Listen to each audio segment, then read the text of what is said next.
ఇప్పటి వరకు మనము విన్నదాన్ని బట్టి బాగా గమనిస్తే చక్కగా అన్ని వస్తువులు వాటి పనులు ఉన్నాయి, వాటి పని చేసుకుంటూ హ్యాపీగా ఉన్నాయి, మన కోసం పనిచేస్తున్నాయి.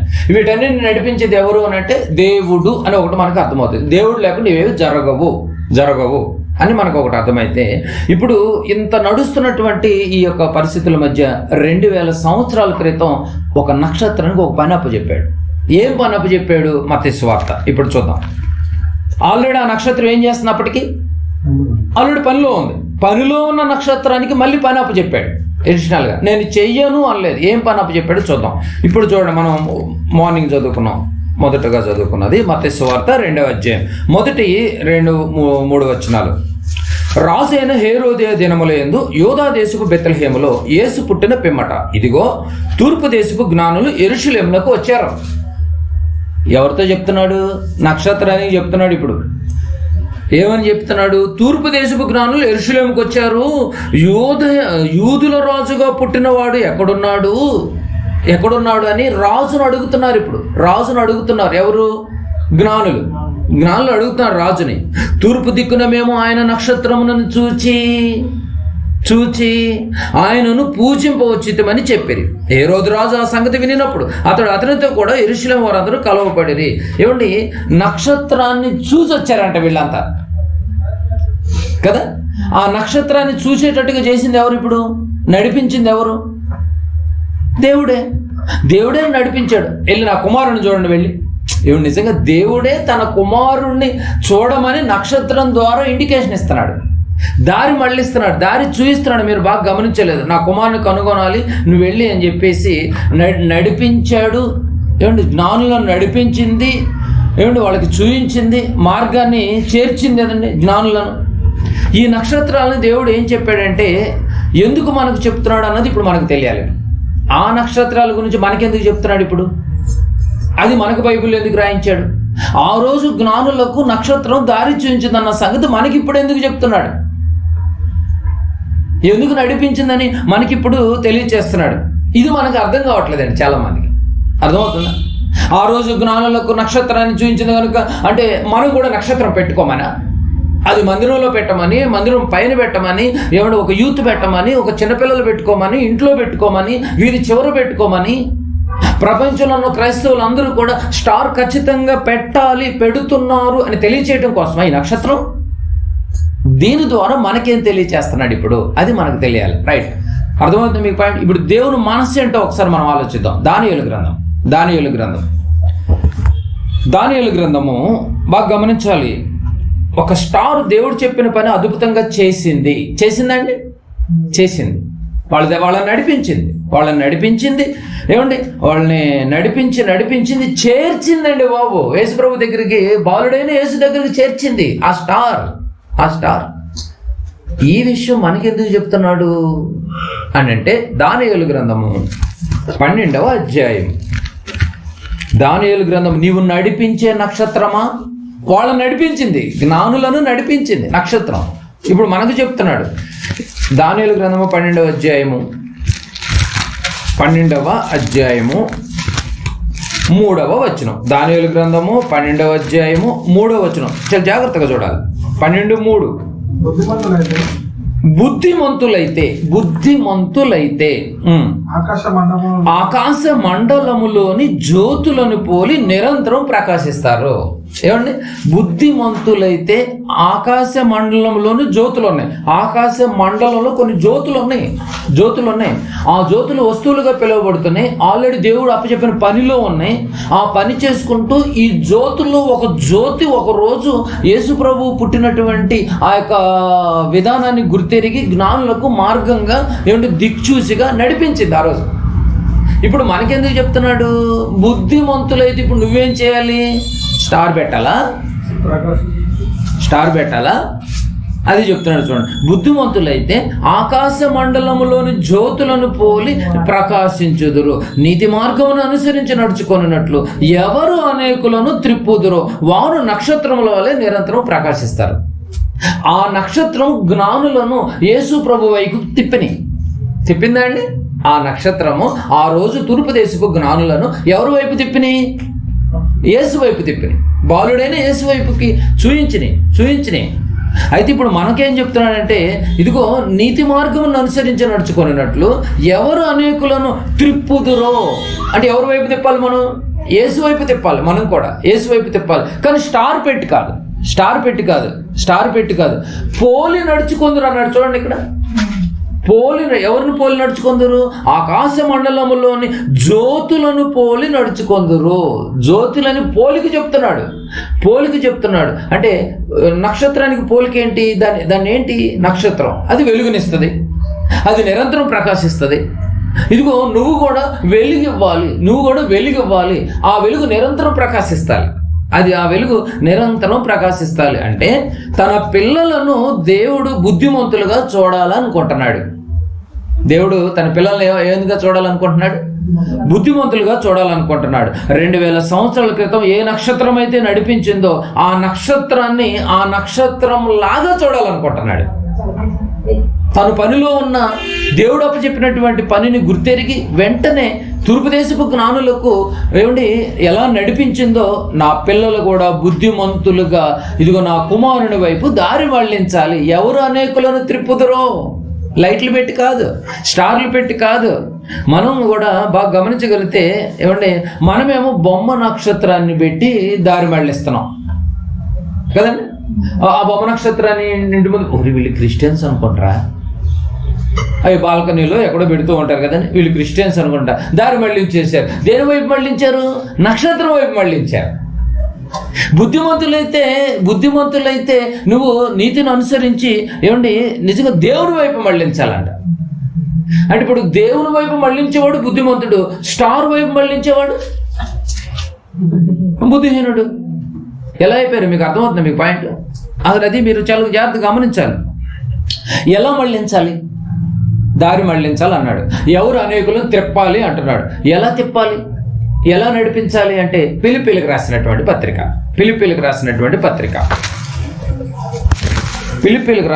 పత్రిక పౌలు గారు 2వ అధ్యాయము. ఎలా తిప్పాలో కూడా తెలియాలి కదా.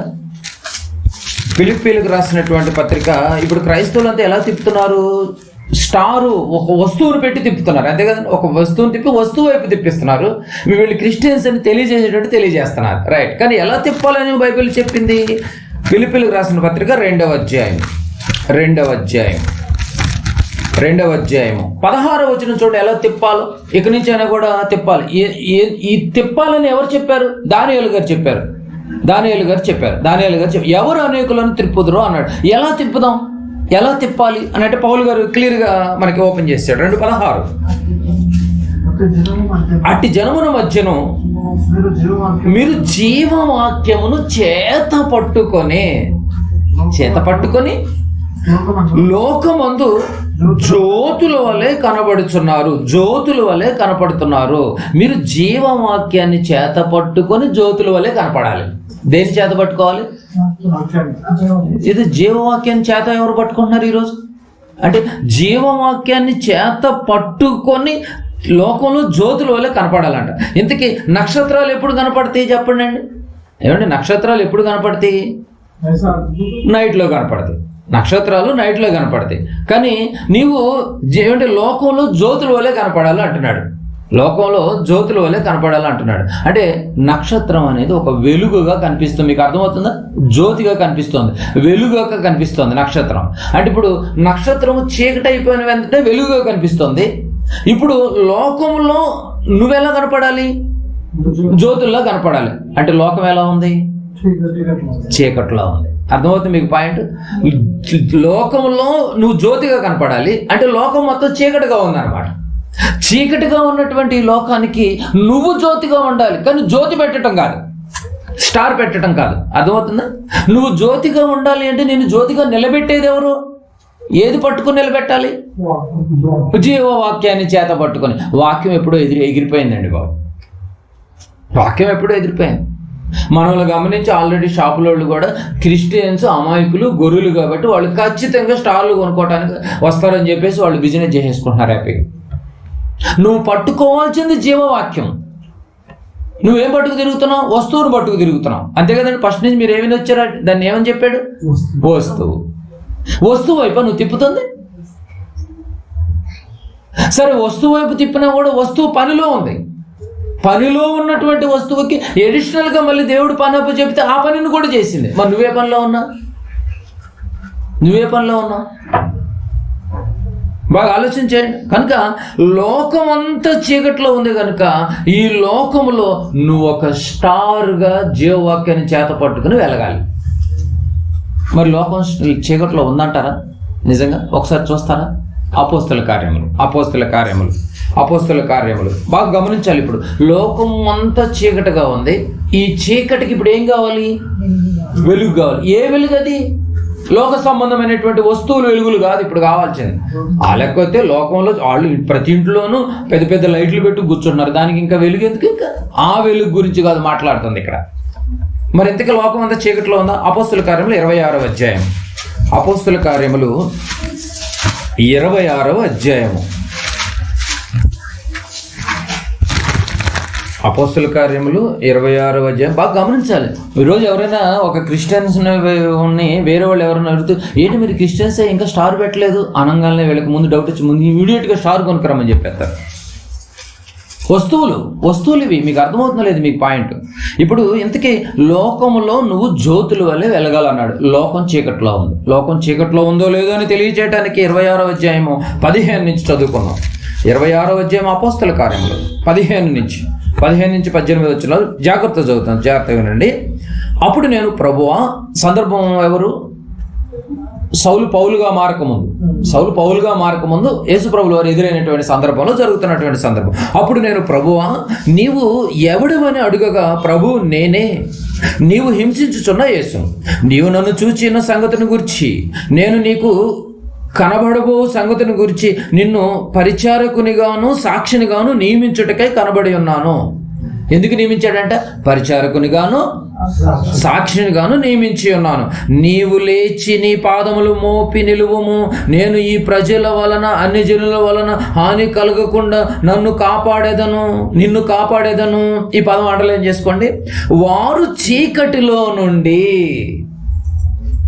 వారు ఎలా ఉన్నారంట? ఈ ప్రజలు ఎలా ఉన్నారంట? వారు చీకటిలో నుండి వెలుగులోనికి, సాతాను అంధకారములో నుండి దేవుని వైపుకు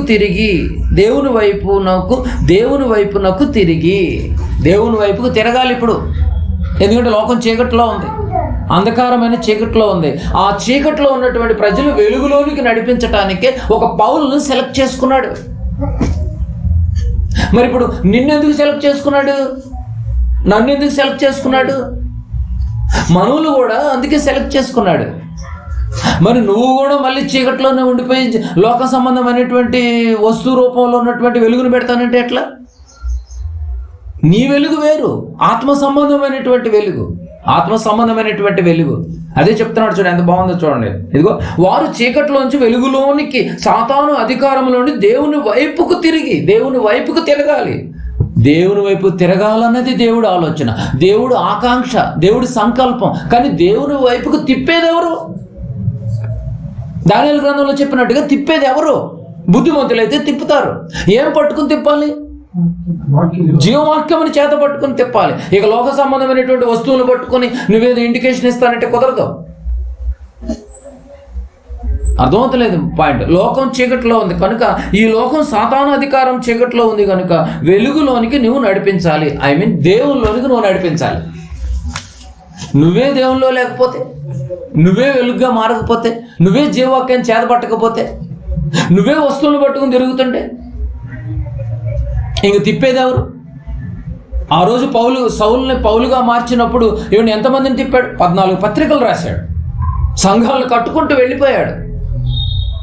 మరి మనం ఏం చేస్తున్నాం? మరి ఏం తిప్పుతున్నావు? నువ్వే సరిగా తిరగకపోతే నీ కుటుంబంలో ఉన్నటువంటి బిడ్డలు ఎందుకు తిరుగుతారు?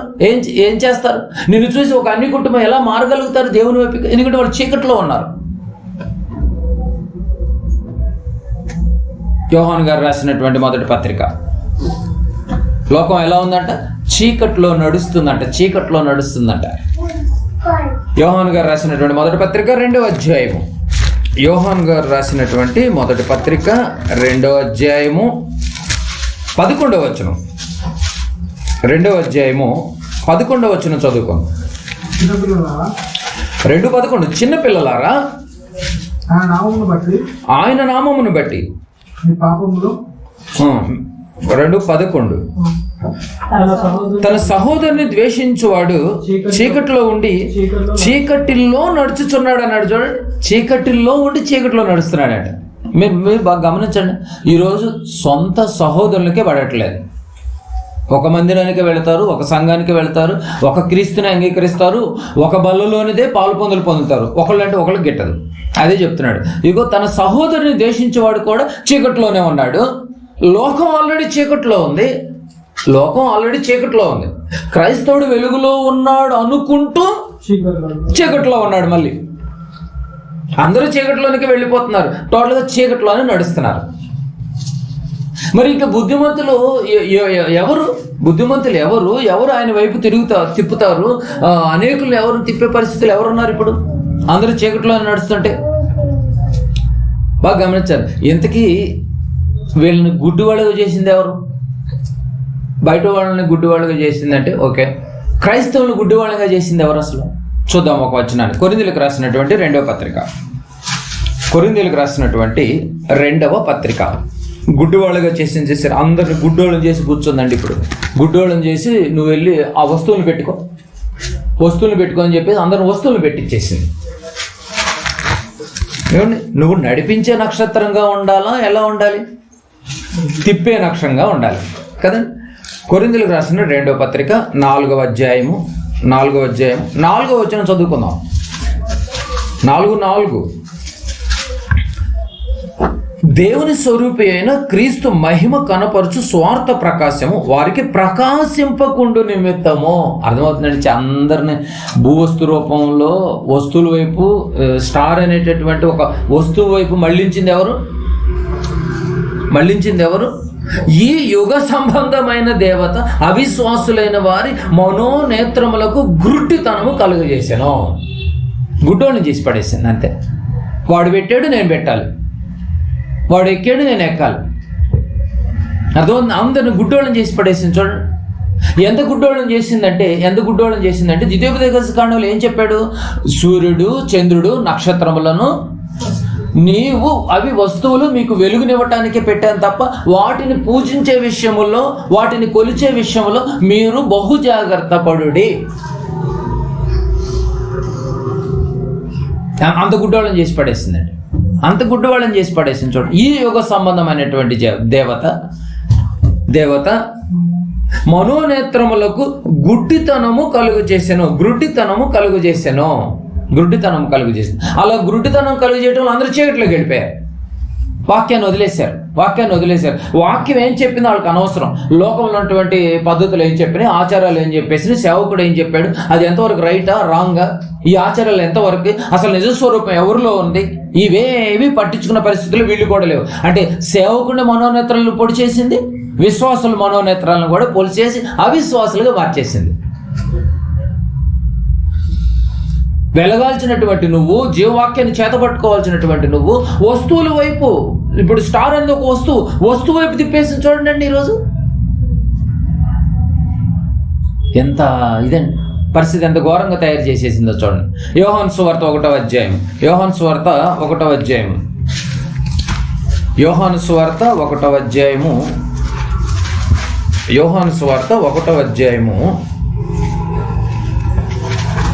1 నుంచి నేను చదువుతున్నాను చూడండి. ఆది యందు వాక్యం ఉండెను, వాక్యము దేవుని యొద్ద ఉండెను, వాక్యము దేవుడై ఉండెను, ఆయన ఆది యందు దేవుని యొద్ద ఉండెను, సమస్తము ఆయన మూలంగా కలిగెను, కలిగి ఉన్నది ఏది ఆయన లేకుండా కలగలేదు. ఆయనలో జీవం ఉండెను, ఆ జీవం మనుషులకు వెలుగై ఉండెను, ఆ వెలుగు చీకటిలో ప్రకాశించుచున్నది గాని చీకటి దాన్ని గ్రహింపకుండాను. వాక్యం కళ్ళ ముందు తిరుగుతున్నా, వాక్యం ఎంత ఎక్స్ప్లెనేషన్ ఇచ్చినా ఎవరు గ్రహించే పరిస్థితుల్లో లేరట. ఒకవేళ గ్రహించినా వాళ్ళని ఏం చేస్తుంది? విశ్వాసుల్ని అవిశ్వాసులుగా మార్చేస్తుంది, గుడ్డితనం కలుగజేస్తుంది, చీకటిలోనికి నడిపించేస్తుంది, అంధకారంలోకి తోసేస్తుంది. 6 దేవుని యొద్ద నుండి పంపబడ్డ ఒక మనుష్యుడు ఉండెను, అతని పేరు యోహాను. అతని మూలంగా అందరూ విశ్వసించినట్లు అతడు వెలుగును గురించి సాక్ష్యం ఇచ్చుటకే సాక్షిగా వచ్చాను. అతడు ఆ వెలుగై ఉండలేదు కానీ ఆ వెలుగును గురించి సాక్ష్యం ఇచ్చుటకు అతడు వచ్చెను. నిజమైన వెలుగు ఉండెను. నిజమైన వెలుగు ఒకటి ఉంది. ఉండెను, అది లోకములోనికి వచ్చుచు ప్రతి మనుష్యుని వెలిగించుచున్నది వాక్య రూపంలో, కానీ ఎవడు వెలగట్లేదంట. ప్రతి మనుష్యుని వెలిగించుచున్నది కానీ ఎవరు వెలగట్లేదంట. అది లోకములోనికి వచ్చుచు ప్రతి మనుషుని వెలిగించుచున్నది. 10 ఆయన లోకములో ఉండెను, లోకం ఆయన మూలంగా కలిగను గాని లోకం ఆయనను తెలిసికొనలేదు. కళ్ళ ముందు వాక్యం ఉన్నా కూడా వాక్యం వైపు ఎవరు తిరగట్లేదు. కళ్ళ ముందు జీవవాక్యం ఉన్నా జీవవాక్యం వైపు ఎవరు తిరగట్లేదు. లోక సంబంధమైన ఇగో భూ వస్తువులు ఏమంటే ఆకాశ వస్తువుల వైపే చూస్తూ వాటిని పూజిస్తూ వాటిని మొక్కుతూ వాటిని ఆరాధిస్తూ వాటిని కొలుస్తూ అది ఆచారంగా సంవత్సరం ఎక్కువైపోతుంది తప్ప నువ్వే ఒక స్టార్ అన్న సంగతి తెలియకుండా చేసేసిందండి. నిజంగా ఆ రోజు వెలుగును వారు గ్రహించలేదు. బాగా వినాలి మీరు, చివరి మాటల్లో బాగా వినాలి. ఆ రోజు వారు వెలుగును గ్రహించలేదు. వెలుగనగా ఆ వెలుగు ప్లేస్ ఎవరున్నారు? లైవ్ లో భౌతికంగా శరీరాన్ని ధరించినప్పుడు ఆ రోజు వాళ్ళు గ్రహించలేదు.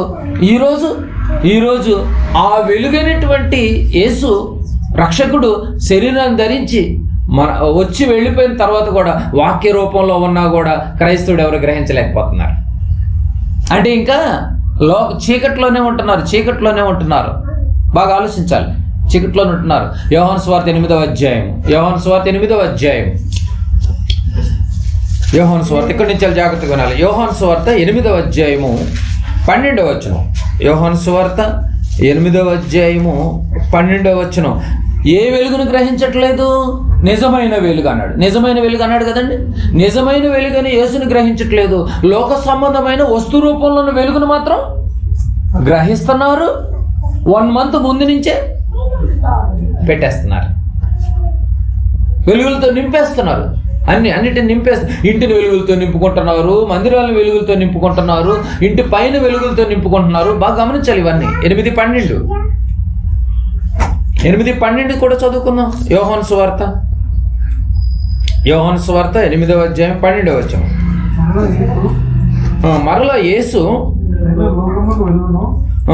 మరలా యేసు నేను లోకమునకు వెలుగును, నన్ను వెంబడించువాడు చీకటిలో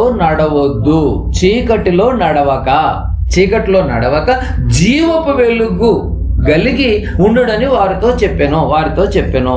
చూసారా, నేను వెలుగును, నేను లోకమునకు వెలుగును, మీరు కూడా చీకట్లో ఉండొద్దు. నన్ను వెంబడించేటటువంటి వాడు చీకట్లో నడవద్దు, వెలుగులోనికే నడవండి, జీవపు వెలుగులోనికే నడవండి. అంటే అర్థం ఏంటి? వాక్యం ప్రకారంగా నడవమంటున్నాడు. నన్ను వెంబడించేవాడు ఎలా నడవాలి? నా పేరు చెప్పుకునేవాడు ఎలా నడవాలి? వాక్యానుసారంగా నడవాలి. వాక్యానుసారంగా నడవనటువంటి వాడు, వాక్యానుసారంగా చేయనటువంటి వాడు దేనిలో ఉన్నట్టు? ఇప్పుడు చీకట్లో ఉన్నట్టు.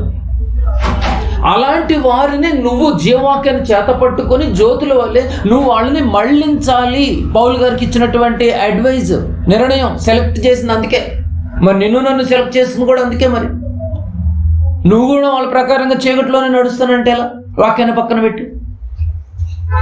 అందుకే క్రైస్తవుడా, నీవు నడిపించేటటువంటి నక్షత్రంగా నువ్వు ఉన్నావా అని చెప్పేసి ఎంత చక్కగా మాట్లాడుతాను. చూడండి 12:35 కూడా చూడండి.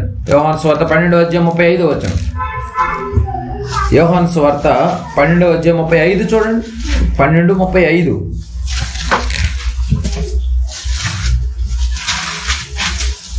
లోకం పరిస్థితి అంతా ఎలా ఉంది మీరు భాగమించు. లోకం అంతా ఏ పరిస్థితిలో ఉంది? చీకట్లో ఉంది. అయ్యో, విశ్వాసులు కూడా అవిశ్వాసులు అయిపోయారు. మనోనేతలు గుడ్డితనం కలిగించి వాళ్ళు చీకట్లోకి వెళ్ళిపోతున్నారు. నిజమైన వెలుగును వాళ్ళు ఆ రోజు గ్రహించలేదు. ఇవి కళ్ళ ముందు 66 పుస్తకాలు కొన్న మీరు గ్రహించలేకపోతున్నారేమో. వీళ్ళందరినీ మార్చేది ఎవరు? బుద్ధిమంతులుగా మారేది ఎవరు? జీవవాక్యాన్ని చేత పట్టేది ఎవరు? నా వైపు మళ్ళించేది ఎవరు? పరిస్థితులు ఎలా ఉన్నాయి మీరు గమనించారండి. 8:12:35 చూడండి. యోహాను సువార్త 12:35. అందుకే యేసు ఇంకా కొంతకాలము వెలుగు మీ మధ్య ఉండును. భౌతికంగా ఉన్నప్పుడు ఆ రోజు మీ మధ్య ఉండును. ఇక వెళ్ళిపోతున్నాను. చీకటి మిమ్మును కమ్ము కొనకుండునట్లు మీకు వెలుగు ఉండగానే నడువుడి. వాక్యం అందేటప్పుడే వెలుగులో నడవండి. వాక్యం అందకపోతే మీరు చీకటి బతుకులైపోతాయి అంటున్నాడు. నేను మీ మధ్య ఉన్నప్పుడు ఓకే, నేను మీకు ఖండిస్తాను, హెచ్చరిస్తాను, చక్కగా మీరు దారి మళ్ళిస్తాను, మీకు తండ్రి వైపుకు మళ్ళించే కార్యక్రమం నేను చేస్తాను. కానీ నేను వెళ్ళిపోయే దినం ఒకటి ఉంది. వెళ్ళిపోయిన తర్వాత మీరు మాత్రం వెళ్ళిపోయిన తర్వాత చీకటి మిమ్మల్ని కమ్ము కొనుక్కుంటున్నట్లు మీకు వెలుగు ఉండగానే నడువుడి. చీకట్లో నడుచువాడు తాను ఎక్కడికి పోవచ్చున్నాడు చూసారండి. చీకట్లో నడుచున్నవాడంట తాను ఎక్కడికి పోవచ్చున్నాడు వాడికే ఎరుగుడాడు. ఎందుకు? వాడికి వాక్యం తెలియదు. వాక్యం తెలియని వాడు ఎక్కడికి వెళ్ళిపోతాడో కూడా తెలియదు, ఎందుకు బతుకుతున్నాడో తెలియదు, చనిపోయిన తర్వాత ఏమవుద్దో తెలియదు. తెలిసినటువంటి నువ్వు చీకట్లో పడకుండా, తెలిసినటువంటి నువ్వు అవిశ్వాసిగా మారుకోకుండా, ఆ యుగ సంబంధమైన దేవతకు సొత్తుగా పడి ఉండుకోకుండా వెలుగులో నిజమైన వెలుగును పట్టుకోండి, జాగ్రత్త. అంధకార సంబంధంగా ఉంది, భయంకరమైన పరిస్థితిలో ఉంది లోకం అని చక్కగా తెలియజేస్తుంది. 46 కూడా చదువుదాం. 46 12లోనే 46. నాయందు విశ్వాసం ఉంచు ప్రతివాడు చీకటిలో నడిచి ఉండకుండానట్లు నేను ఈ లోకమునకు వెలుగుగా వచ్చి ఉన్నాను. నాయందు విశ్వాసం ఉంచినటువంటి వాడైతే చీకట్లో నడవడంట, వెలుగులోనే నడుస్తాడు. అంటే వాక్య ప్రకారంగానే నడుస్తాడంట. వాక్య ప్రకారంగా నడవని వాడు, వాక్య ప్రకారంగా చేయని వాడు ఇంకా చీకట్లోనే ఉన్నట్టని వాక్యం ఎంత చక్కగా చెప్తుంది చూడండి. ఈ లోకంలో ఏమంటే సూర్యుడు ఉన్నాడు కదా, ఇంకా వెలుగు ఎందుకు అనొద్దు. వెలుగు అంటే అసలు ఏంటి? సూర్యుడు ఉన్నాడు కదండి, మళ్ళీ వెలుగులో ఉండిపోయేటువంటి ఆ ప్రపంచం మొత్తం ఇంత వెలుగులో ఉంది కదండి, ఇంకా చీకట్లో ఉంది ఎందుకని అంటారు? ఈ లోకం చెప్పే వెలుగు వేరు, దేవుడు చెప్పే వెలుగు వేరు. ఇక్కడ దేవుడు చెప్పే వెలుగు వేరు. మీకు అర్థమవుతాం లేదు. నా యందు నిలిచేటటువంటి వాడు ఎప్పుడు వెలుగులోనే ఉంటాడని చెప్పి వెలుగులు వెలిగించేసారు. కానీ వెలుగు లోక సంబంధమైన వెలుగు కాదు, అది వస్తు రూపమైన వెలుగు కాదు. ఆ వెలుగు గురించి కాదు చెప్తాను. బైబిల్ ఎంత చక్కగా చెప్తుంది చూడండి. ఇంకా చూడండి, మలాకి గ్రంథము 4వ అధ్యాయము. మలాకి గ్రంథము 4వ అధ్యాయము 2వ వచనం చూడండి. మలాకి గ్రంథము 4వ అధ్యాయము 2వ వచనం. ఏ వెలుగు గురించి మాట్లాడుతున్నాడు? ఒక ప్రవచనాన్ని చదువుకున్నాం. మలాకి గ్రంథము 4:2 చూద్దాం. అయితే నా నామమందు భయభక్తులు గలవారగు మీకు. చూసారండి, ఎవరికి నీతి సూర్యుడు ఉదయిస్తాడంట? నా నామమందు భయభక్తులు కలవారగు మీకే నీతి సూర్యుడు ఉదయించును. అందరికి ఉదయించడంట. అందరికి అర్థం కాదంట అది. భయభక్తులు కల వాళ్ళకే సూర్యుడా? నీతి సూర్యుడా? నీతి సూర్యుడు అంటే యేసు ప్రభుల వారు. సూర్యుడు అంటే మనకు కనిపించే సూర్యుడు. నీతి సూర్యుడు అంటే యేసు ప్రభుల వారు. యేసు ప్రభుల వారు నీ హృదయంలో ఉదయించాలి అంటే ఏ ఉండాలి? నీలో భయభక్తులు కలిగి ఉండాలి, వెలుగులో ఉండాలి, జీవవాక్యాన్ని చేత పట్టుకుని ఉండాలి. అప్పుడే నీతి సూర్యుడు నీలో ఉదయించును అంటున్నాడు చూడు. నీతి సూర్యుడు ఉదయించాడు అంటే సూర్యుడు ఉన్నాడు, నీతి సూర్యుడు ఉన్నాడు. లోక సంబంధమైనటువంటి మనకు కనిపించేటటువంటి వెలుగు సూర్యుడు. నీతి సూర్యుడు నీ హృదయంలో వెలిగింపబడాలి అంటే, నీతి సూర్యుడు నీ హృదయంలోనికి చేరుకోవాలి అంటే నువ్వు భయభక్తులు కలిగే వారమగితేనే నీతి సూర్యుడు మనలో ఉదయిస్తాడని తెలియజేస్తుంది. ఆ నీతి సూర్యుడు ఎవరో కాదు, యేసుప్రభుల వారే. యేసుప్రభుల వారు అందరికీ కనెక్ట్ అవ్వడంట. భయభక్తులు గల వాళ్ళకే కనెక్ట్ అవుతాడంట. ఇంకా చూద్దాం. యెషయా గ్రంథము 42వ అధ్యాయం. యెషయా గ్రంథము, యేసు అంటే ఎవరో కాదు, వాక్యం అందరికీ కనెక్ట్ అవ్వదంట. నిధి సూర్యుడైన వాక్యము అందరికీ కనెక్ట్ అవ్వదంట. యెషయా గ్రంథము 9వ అధ్యాయం. యెషయా గ్రంథము 9వ అధ్యాయము. యెషయా గ్రంథము 9వ అధ్యాయము 1-2 వచనాలు చదువుకుందాం. యెషయా గ్రంథము 9వ అధ్యాయము 1-2 వచనాలు. యెషయా గ్రంథము 9:1-2 వచనాలు. ఆయనను వేదన పొందిన దేశం మీద మబ్బు విలువలేదు. పూర్వకాలమున ఆయన జెబూలూను దేశమున, నఫ్తాలి దేశమున అవమానపరచెను. అంత్యకాలమున ఆయన సముద్ర ప్రాంతమును అనగా యోర్దాను అద్దరిని అన్ని జనుల గలిలే ప్రదేశమును మహిమగల దానిగా చేయుచున్నాడు అని 2లో మంచి మాట చెప్తున్నాడు చూడండి. చీకటిలో నడుచు జనులు గొప్ప వెలుగును చూచుచున్నారు. ప్రవచనం ఇది. మలాకి గ్రంథంలో చెప్పిన ఒక ప్రవచనం, యెషయా గ్రంథంలో చెప్పిన ప్రవచనం. చీకటిలో జనులు గొప్ప వెలుగును చూచుచున్నారంటే ఆ గొప్ప వెలుగు ఎవరు? ఆ గొప్ప నీతి సూర్యుడు ఎవరు? యేసు ప్రభుల వారు. ఆ వెలుగు నీలో ప్రవహించాలి. ఆ వెలుగు ప్రభావం నీలోకి రావాలంటే నీలో చీకటి ఉండకూడదు, భయభక్తులు కలిగి ఉండాలి అని చక్కగా తెలియచేస్తున్నాడు. ఇంకా చూడండి 42 యెషయా గ్రంథము 42 చూడండి. యెషయా గ్రంథము 42వ అధ్యాయము. యెషయా గ్రంథము 42వ అధ్యాయము. 42వ అధ్యాయము.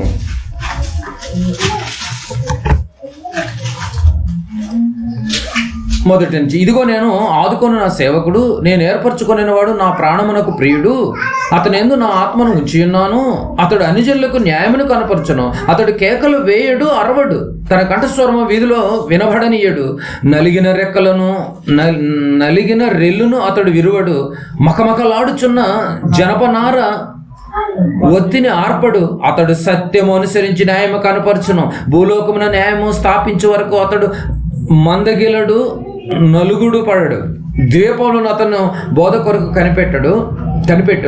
5 ఆకాశములను సృజించి వాటిని విశాలపరిచి భూమిని అందులో పుట్టిన సమస్తమును పరిచి దాని మీద ఉన్న జనులు ప్రాణమునను దానిలో నడుచు వారికి జీవాత్మను ఇచ్చుచున్న దేవుడని యెహోవా ఇలాగ తెలియచేస్తున్నాడు. గుడ్డివారి కళ్ళను తెరుచుటకును, బంధింపబడిన వారిని చెరసాల నుంచి వెలుపలకు తెచ్చుటకును, చీకటిలో నివసించు వారిని, చూసారండి, చీకటిలో నివసించు వారిని బందీ గృహములో నుండి వెలుపలకు తెచ్చుటకును యెహోవానగు నేనే నీతి విషయంలో నన్ను పిలిచి నీ చేయి పట్టుకొని ఉన్నాను. నిన్ను కాపాడి ప్రజల కొరకు నిబంధనగాను అన్ని జనులకు వెలుగుగాను నిన్ను నియమించి ఉన్నాడు. ఏమండి, నియమించినటువంటి వెలుగు ఎవరో కాదు, యేసుప్రభుల వారు. ఆ నీతి సూర్యుడు ఎవరో కాదు, యేసుప్రభుల వారు. అందరూ చీకటిలో బందీ గృహం అయిపోయి ఉన్నారట. ఇలా బందీని చేసింది ఎవరు? ఈ యుగ సంబంధమైనటువంటి దేవత. మనోనేత్రాలు గురుడితనం కలుగు చేసి వాక్యం కళ్ళ ముందు ఉన్నా కూడా కనిపించకుండా, చదవకుండా, అజ్ఞానంగా మారిపోయి లోక సంబంధమైనటువంటి వస్తువులను పట్టుకుంటూ నిజమైనటువంటి వెలుగు ఏదో, లోక సంబంధం వెలుగు, ఆ వేరియేషన్ కూడా తెలియకుండా వెలుగులో ఉంటాను అనుకుంటూ చీకటిలోనే కొనసాగుతున్నారంట. అనే చెప్తున్నాడు. వెలుగుగా రక్షించడానికి వెలుగుగా వచ్చాడా రక్షించడానికి వెలుగుగా? ఇప్పుడు యెషయా గ్రంథం కానీ మలాకీ గ్రంథం కానీ చెప్పినటువంటి ఈ ప్రవచనాల్లో అన్నీ కూడా ఎక్కడ నెరవేరిని ఒకసారి చూడండి. పేతురు గారు రాసినటువంటి పత్రిక, పేతురు గారు రాసినటువంటి రెండవ పత్రిక, పేతురు గారు రాసినటువంటి రెండవ పత్రిక. రక్షించటానికి వస్తున్నాడు. పేతురు గారు రాసినటువంటి రెండవ పత్రిక బాగా చూడాలి, బాగా ఆలోచిద్దాం. పేతురు గారు రాసినటువంటి రెండో పత్రిక 1వ అధ్యాయము 19వ వచనం చూడండి. 19వ వచనం 1:19. మరియు పేతురు గారు రాసిన రెండో పత్రిక 1వ అధ్యాయం 19వ వచనం. మరియు ఇంతకంటే స్థిరమైన ప్రవచన వాక్యం మనకున్నది. తెల్లవారి వేకు చుక్క మీ హృదయంలో ఉదయించు వరకు, తెల్లవారి వేకు చుక్క మీ హృదయంలో ఉదయించు వరకు. ఆ వేకు చుక్క ఏమంటారు? చుక్కను ఏమంటారండి? స్టారే కదా అనేదండి. ఇప్పుడు ఆ స్టార్ రూపంలో ఇప్పుడు ఎవరున్నారు? ఇప్పుడు తెల్లవారి వేకువ చుక్క మీ హృదయంలో ఉదయించే వరకు ఆ వాక్యము, ఆ చుక్క ప్లేస్ ఇప్పుడు ఎవరు వచ్చారు? వేకు చుక్క ప్లేస్లో బ్రాకెట్లో వాక్యం చదువుకోండి. ఇప్పుడు ఆ వాక్యము చీకటి గల చోటున, ఎందుకంటే లోకం చీకట్లో ఉంది, హృదయాలు చీకట్లో ఉన్నాయి, చీకటికి బందీ గృహాలు అయిపోయినాయి. ఆ బందీ గృహమైనటువంటి చీకట్లోకి ఏం వెళ్ళాలి? ఇప్పుడు వేకు చుక్క వెళ్ళాలి. ఆ వేకు చుక్క అంటే ఎవరు? వాక్యం. ఆ వాక్యమే వెలుగు, ఆ వాక్యమే నీతి సూర్యుడు, ఆ వాక్యమే బంధింపబడిన వారిని రక్షించడానికి సమర్థుడు. ఆ వేకు చుక్క, ఆ వాక్యము చీకటి గల చోటున వెలుగిచ్చుటకే దీపమైనట్టున్నది.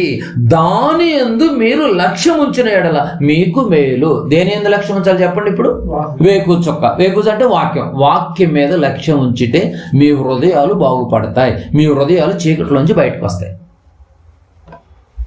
లేకపోతే చీకటిలోనే బందీ గృహాలు అయిపోయి నరకానికి వెళ్ళిపోతారు. దయచేసి వాక్యం వైపు తిరగండి, వెలుగు వైపు తిరగండి, నిజమైన వెలుగు వైపు తిరగండి, యేసు వైపు తిరగండి. లోకం మొత్తం ఇదిగో అజ్ఞానంలో ఉండిపోయింది, అంధకారంలో ఉండిపోయింది. అలాంటి వాళ్ళని ఇదిగో నువ్వు దారి మళ్లించాలి. ఎవరు అనేకులను త్రిప్పుదురో వాళ్ళు నిరంతరం ప్రకాశిస్తారు. వీళ్ళు సంవత్సరానికి లోక సంబంధమైన ఒక స్టార్ పెట్టి ప్రకాశిస్తారు. మేము క్రిస్టియన్స్ అని చెప్పడానికి.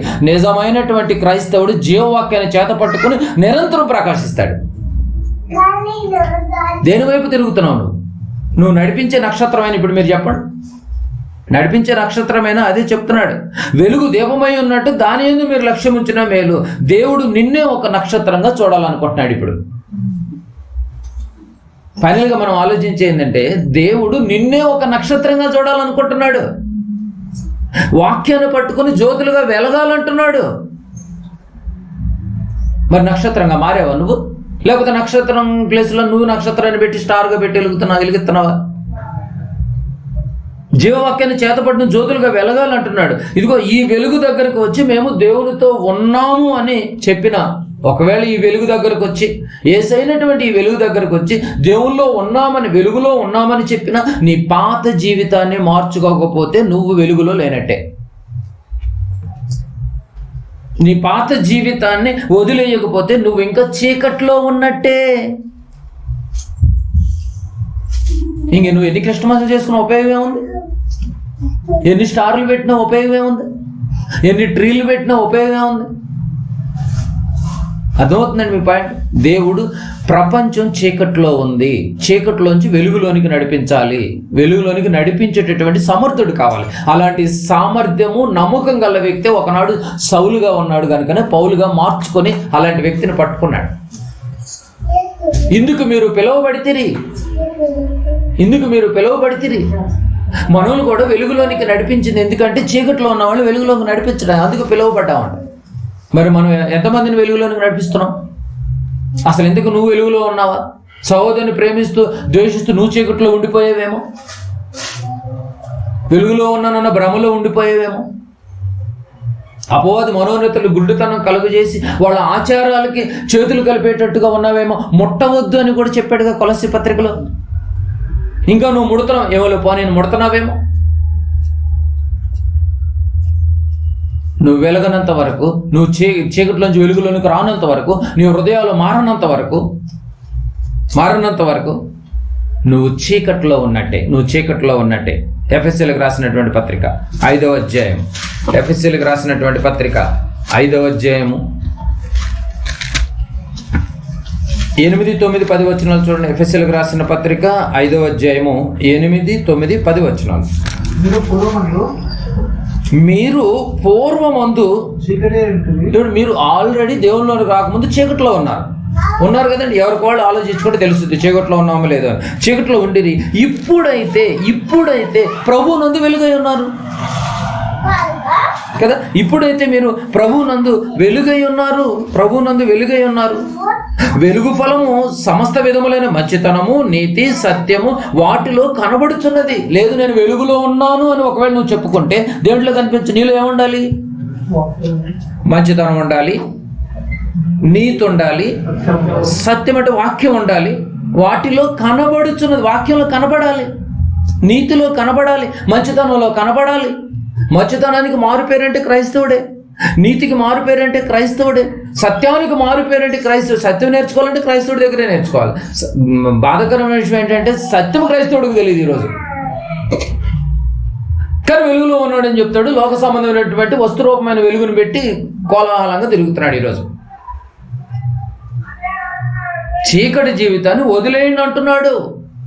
ఒకసారి నువ్వు వెలిగించుకున్నావు, వేకువ చుక్క నీలో వెలిగిన తర్వాత నీలో వెలిగే ప్రవాసిస్తుందంటే నీకు రిజల్ట్ మంచితనం, దాని రిజల్ట్ నీతి. అవినీతి అనేది కనిపించకూడదు. ఇంకా నువ్వు నిరంతరం నిజంగా నడిపించే నక్షత్రంగా ఉన్నామా? ఒకవేళ నువ్వే ఒక చీకట్లో పడిపోయావు, ఒకసారి ఆలోచించు. కొలస్సీ 1:13 కూడా చూడండి. కొలస్సీ 1:13. దీంట్లో మనం 10వ వచనం చదవలేదు. ఎఫెసీ 5వ అధ్యాయము 10వ వచనం మిస్ చేసాం. గనుక ప్రభువుకేది ప్రీతికరమైనదో దానిని పరీక్షించు, వెలుగు సంబంధుల వలె నడుచుకొనడి.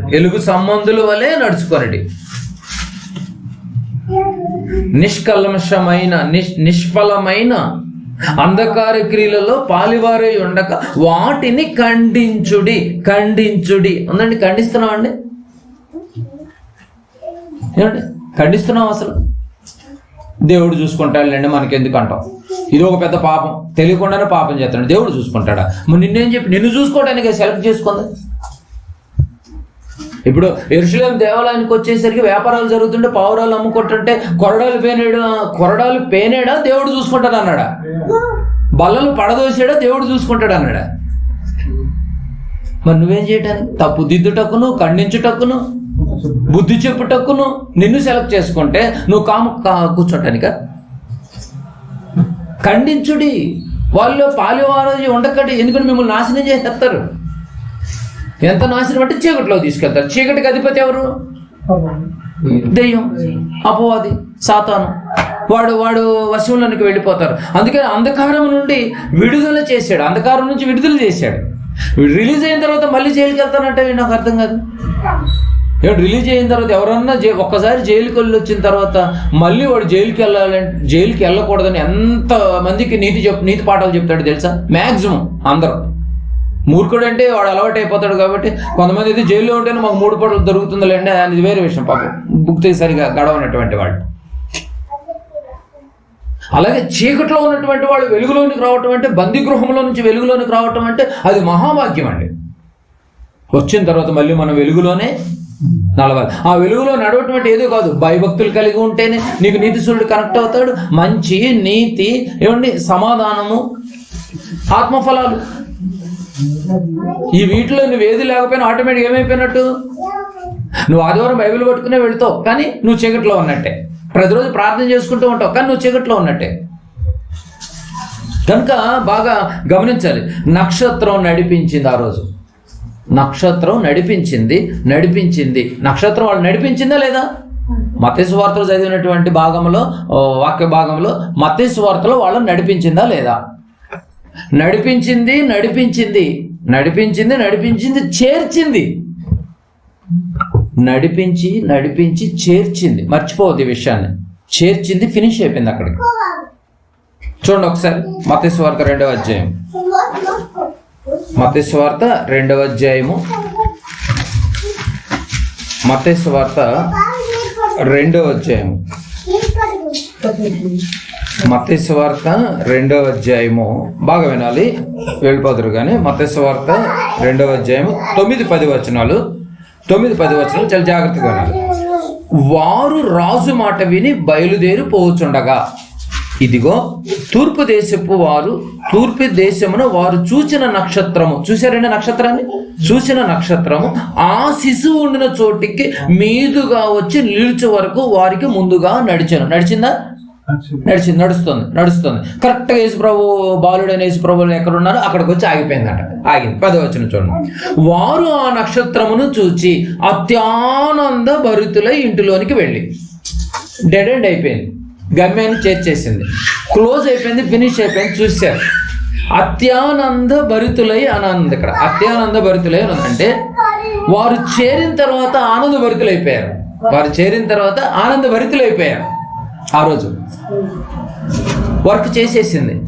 ఏమండి, ఈరోజు ఆ స్టార్ సంవత్సరం పెడుతున్నావు కానీ అసలు ఏమీ కంప్లీట్ అయిందండి? అర్థమవుతుంది మీకు పాయింట్? ఆ రోజు జ్ఞానులను చేర్చింది, నడిపించింది, క్లోజ్ చేసింది. అయిపోయిన తర్వాత వాళ్ళు ఆనందించారు. ఇక ప్రతి సంవత్సరం ఉంది అక్కడ. ఇక ఈరోజు మనం ఏం చేయాలి? మనం వెలిగించుకున్నాం. ఇప్పుడు ఆ స్టార్ ప్లేస్లో ఎవరు వచ్చేసారు? ఇప్పుడు భౌతికంగా ఉన్నప్పుడే యేసు వచ్చాడు, ఆ తర్వాత వాక్యం వచ్చింది. అంటే ఇప్పుడు మనం ఏం చేయాలి? ఆ స్టార్ ద్వారా, ఆ వెలుగైన వాక్యం ద్వారా మనం ఏం చేయాలి? వెలిగించుకోవాలి. వెలిగించినటువంటి మనకి డెడ్ ఎండ్ ఏది? వాళ్ళకి డెడ్ ఎండ్ ఏది? జ్ఞానులకి డెడ్ ఎండ్ ఏది? బాలుడైన యేసును చూడటం డెడ్ ఎండ్. అత్యానంద భరితులైపోయారు. మనకి డెడ్ ఎండ్ ఏంటి? ఇప్పుడు వాక్యం అనేటటువంటి యేసైన వెలుగును మనం వెలిగించుకున్నాం. ఇప్పుడు బాప్తిస్మం ద్వారా వెలిగించినటువంటి మనకి డెడ్ ఎండ్ ఏంటి? పరలోకం చేరటం డెడ్ ఎండ్.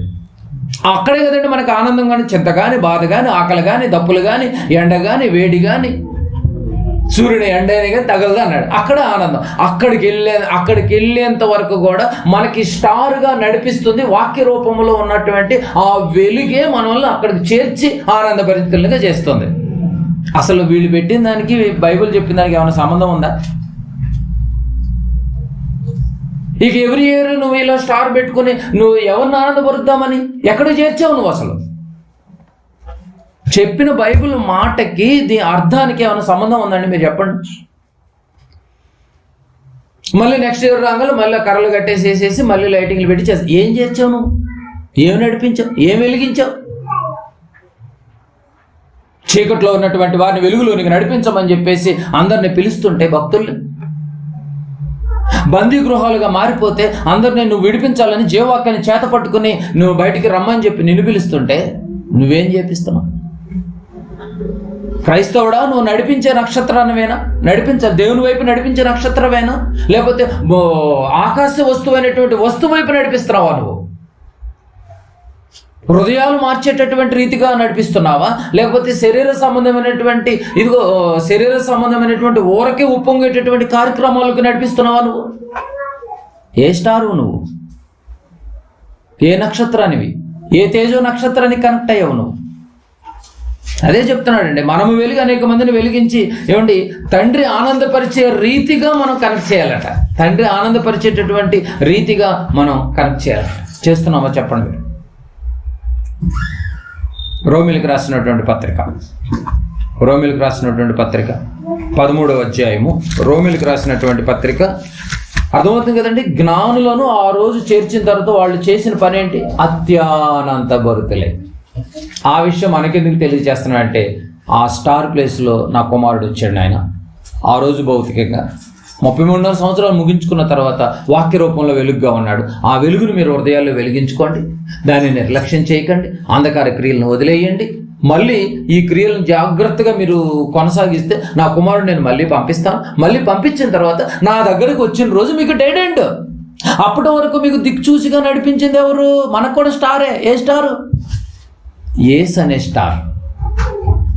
నిజమైనటువంటి వెలుగును వదిలేసి లోక సంబంధమైనటువంటి వస్తువుల చుట్టూ తిరిగితే ఏమైనా ఉపయోగం ఉందా? మీరు చెప్పండి ప్రియమైన దేవుని వాళ్ళ. నిజమైన స్టార్ వైపు తిరిగాము. మరి మనం లోక సంబంధమైనటువంటి స్టారుల చుట్టూ తిరుగుతున్నాము. రోమిలకు రాసిన పత్రిక 13వ అధ్యాయం. రోమిలకు రాసినటువంటి పత్రిక 13వ అధ్యాయము. రోమిలకు రాసినటువంటి పత్రిక 13వ అధ్యాయము 12వ వచనం చూడండి. 13వ అధ్యాయము 12వ వచనం. రాత్రి చాలా గడిచి పగలు సమీపముగానున్నది గనుక మనము అంధకార క్రియలను విసర్జించి, ఏమన్నాడండి? అంధకార క్రియలను విసర్జించాలంటున్నాడు.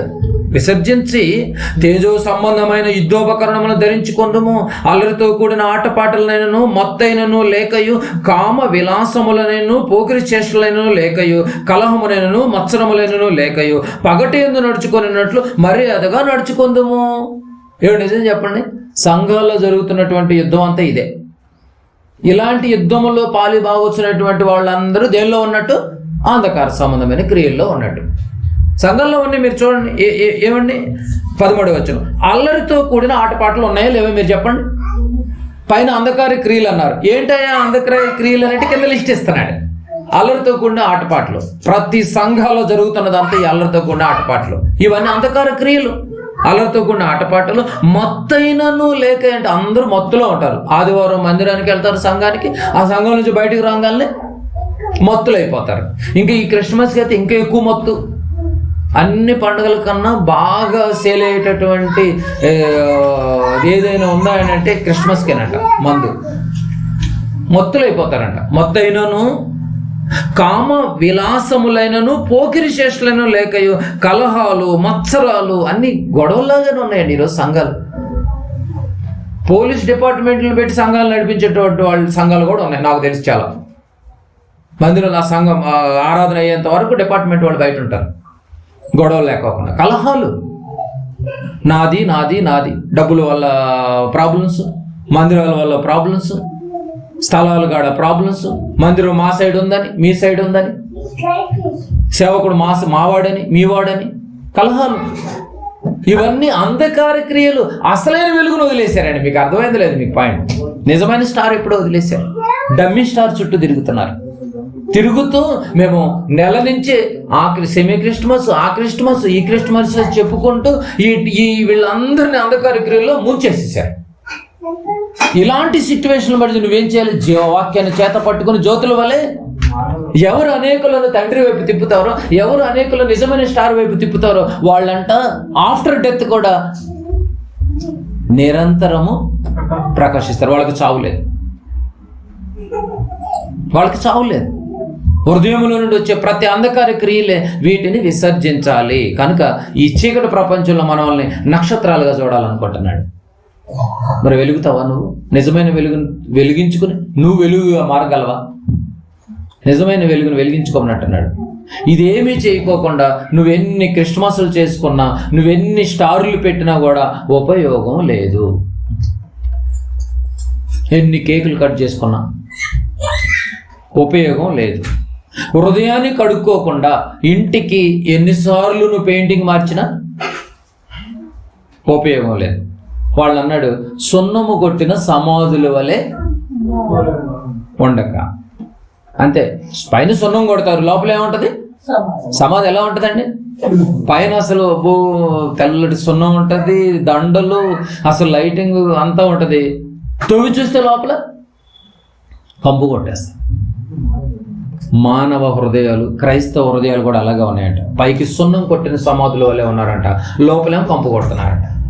ఇలాంటప్పుడు నువ్వు పైన ఎంత సున్నం కొట్టుకున్నా కూడా, ఎన్ని కార్యక్రమాలు చేసినా నువ్వు నిజమైన స్టార్కు కనకనంత వరకు, అంధకార క్రియలు వదిలేనంత వరకు నువ్వు చీకట్లో ఉన్నట్టే. కనుక ప్రియమైన దేవుని వారలారా, క్రైస్తవుడు నడిపించే నక్షత్రంగా ఉండాలి. జాగ్రత్తగా ఆలోచించేయండి. యేసు ప్రభులు వారు వచ్చింది కూడా ఇందు నిమిత్తమే కదా నేను బయలుదేరి వచ్చి తిని. మరి భక్తులు వచ్చింది కూడా అందుకే, అపోస్తులు వచ్చింది కూడా అందుకే, అపోస్తులు సెలెక్ట్ చేసింది కూడా అందుకే. ఇవన్నీ మాటలు మనకెందుకు చెప్తున్నాడంటే, యుగాంతం ముందు ఉన్నటువంటి మనకి బుద్ధి కలగాలని. ఆ రోజు స్టార్ను చూపించాడు.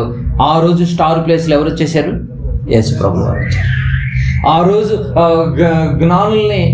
జ్ఞానుల్ని యేసు వైపుకు నడిపించడానికి డెడ్ ఎండ్గా వాళ్ళు అత్యానంద భరితులైపోయారు. మనకి అత్యానందం ఎప్పుడు దొరుకుద్దంటే పరలో. అందుకే అంటాడు, కొద్ది రోజులు మీరు ఓపిక పట్టండి, నా తండ్రి దగ్గరికి వెళ్ళిపోదాం అంటాడు. కనుక బాగా ఆలోచించేయండి. బైబిల్లో లేని వార్తను పుట్టించకూడదని ఉంది. బైబిల్లో లేని వార్తను పుట్టించొద్దు. క్రిస్మస్ తాత బైబిల్లో లేడు, క్రిస్మస్ ట్రీ బైబిల్లో లేదు, క్రిస్మస్ పలానా రోజు చేయండి అని బైబిల్లో లేదు. అర్థమవుతలేదు.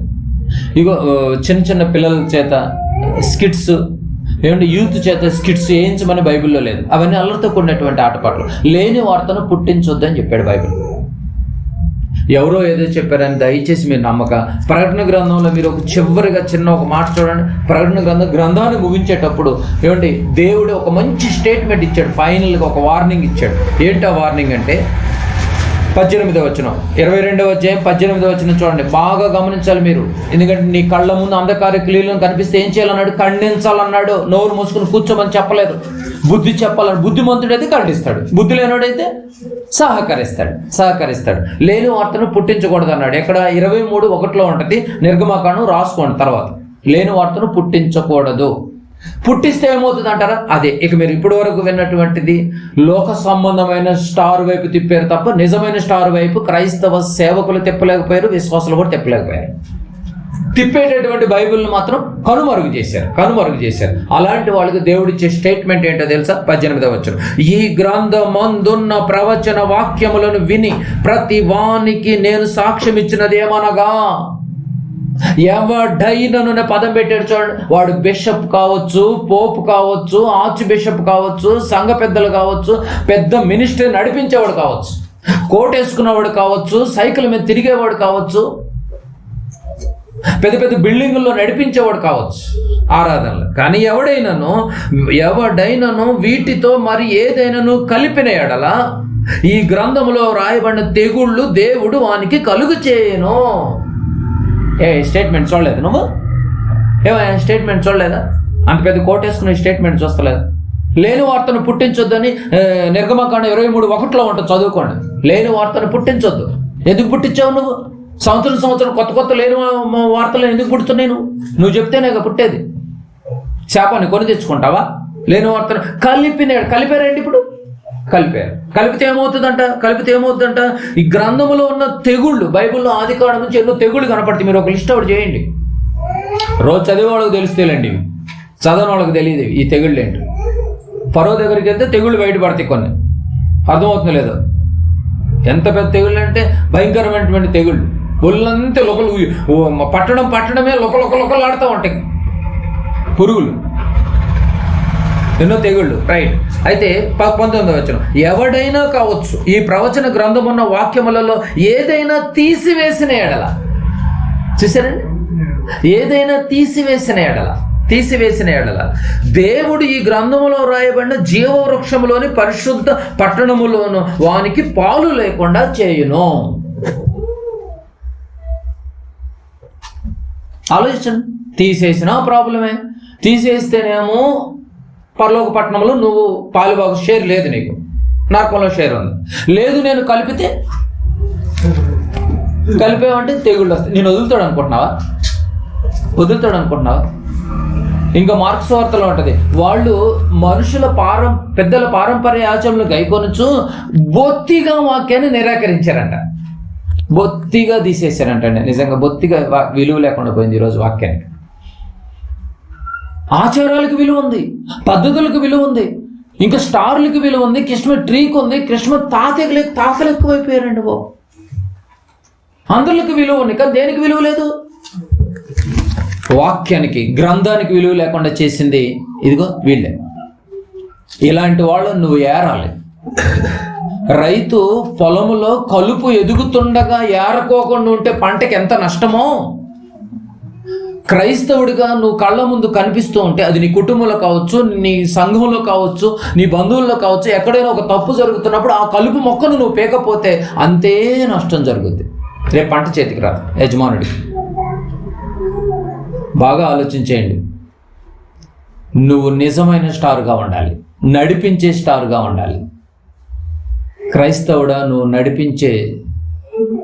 నడిపించేటటువంటి స్టార్గా నీవు ఉన్నావా? నడిపించే స్టార్గా ఉన్నావంటే అంధకార క్రియలను, చీకట్లో ఉన్నటువంటి వాళ్ళని, నువ్వు బందీ గృహంలో ఉన్నటువంటి వాళ్ళని నువ్వు విడిపించాలి. లోక సంబంధమైనటువంటి వెలుగు పెట్టి కాదు. సాయంకాలం అవ్వగానే లైట్ లేండి. ఈ చీకటి లైట్లు వేస్తే వెళ్ళిపోద్ది, అంతే కదా. కట్టిక చీకటైనా లైట్లు వేస్తే వెళ్ళిపోద్ది. కానీ ఈ హృదయంలో ఉన్నటువంటి చీకటి ఒకటి ఉంది, చీకటి సామ్రాజ్యం ఒకటి ఉంది, సామ్రాజ్యమే ఉంది. ఆ సామ్రాజ్యాన్ని బద్దలు కొట్టాలి అంటే ఈ వాక్యం వెళ్ళాల్సిందేనండి లోపలికి, లేకపోతే నువ్వు మనిషి మారలేడు. కనుక బాగా ఆలోచించేయండి. అంధకార క్రియలను వదిలేయండి. వాక్యం వెలుగులో నడుచుకుంటూ చీకట్లో నడుస్తున్నామేమో, ఎవరికి వాళ్ళు పరీక్షించుకోండి. నిజమైనటువంటి వెలుగును ఎవరు గమనించట్లేదా? వారి మధ్య సంచరించుతున్నాను, ఆ వెలుగును ఎవరు గ్రహించలేదంట. ఆ రోజు భౌతికంగా యేసును గ్రహించలేదు. ఈరోజు వాక్యము, నిజమైన వాక్యము కళ్ళ ముందు కనిపిస్తున్నా, వినిపిస్తున్నా కూడా, వీధుల్లో కేకలు వేస్తున్నా గ్రహించలేని స్థితిలో చాలామంది ఉన్నారు. దేవుడు మనల్ని కరుణించి, ప్రేమించి, మన్నించి, ఆయన కృప వలన, దయ వలన నిజమైనటువంటి వాక్యానికి మనం దేవుడు కనెక్ట్ చేశాడు. కనుక ఆలోచన చేయండి. ఇచ్చినటువంటి ఈ వెలుగును దయచేసి పోగొట్టుకోకండి. అంతవరకు కాపాడుకోండి. వాళ్ళు అంతవరకు ఆ స్టార్ వైపు చూశారు కనుకనే యేసును చూడగలిగారు, బాల యేసును చూడగలిగారు. ఆ రోజు చూసిన తర్వాత వాళ్ళకి ఆనందం దొరికింది.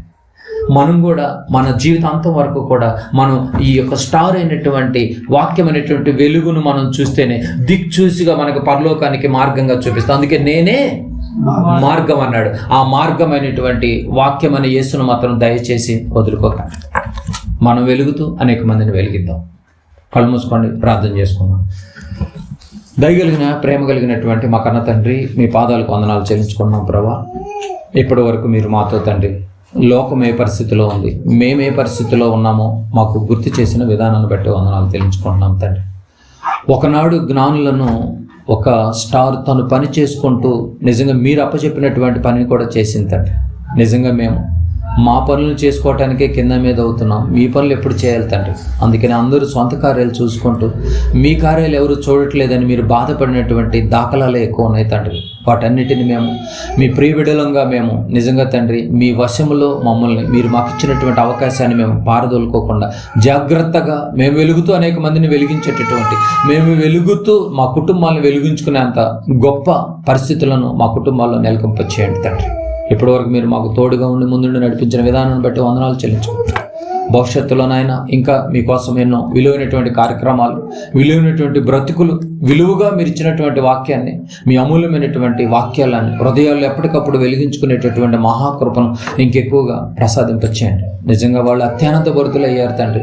మేము మీ దగ్గరికి చేరిన రోజే మాకు ఆనందం తండ్రి. అప్పటి వరకు శ్రమలు, బాధలు, వేదనలు వీటన్నిటిలో నాయన వాటిని సహించగలిగేటటువంటి, తీసివేయమని మేము అడగట్లేదు కానీ తండ్రి, వాటిని తట్టుకోగలిగేటటువంటి శక్తి, సహించుకోగలిగేటటువంటి శక్తి, అలాంటి ధన్యత మా అందరికీ ప్రసాదింపచేయమని, తలంచినటువంటి బిడ్డల్ని, కుటుంబాలని, ప్రత్యేకంగా బిడ్డల్ని, చిన్న బిడ్డల్ని, పెద్దల్ని, వృద్ధుల్ని, కుటుంబాలని పేరు పేరున మీరు జ్ఞాపకం చేసుకోమని, ఇంత మంచి మాటలను నిజంగా మీరు మాకు అందించడానికి, ఎన్నికలేనటువంటి నన్ను ఈ రీతిగా నిలవబెట్టుకుని మీ మాటలు అందించడానికి ఇచ్చినటువంటి ధన్యతకైనా నిజంగా మేము కూడా వందనాలు చెల్లించుకుంటున్నాం ప్రభా. ఈ మాటలు ఎంతమంది అయితే మీ మాటలు అత్యానంత భరితులై వింటున్నారో ప్రభా, అలాంటి బిడ్డలందరికీ జీవవాక్యములు, జీవ పట్టణములు, జీవ వృక్ష ఫలాలను తినగలిగేటటువంటి మహాభాగ్యాన్ని అర్థం చేసుకునేటువంటి కృపను ఇంకెక్కువగా ప్రసాదింపచేయమని, మహిమ, ఘనత, ప్రభావాలు మా ముందున్నటువంటి ప్రతి కార్యక్రమాల్లో కూడా మీ సన్నిధి కాంతులు మాతో ఉంచి ముందుండి నడిపింపచేయమని మా ప్రభువును ప్రియరక్షకుడైన యేసుక్రీస్తు నామపేట ప్రార్థన సమర్పించి అడిగి వేడుకుంటున్నాం తండ్రి,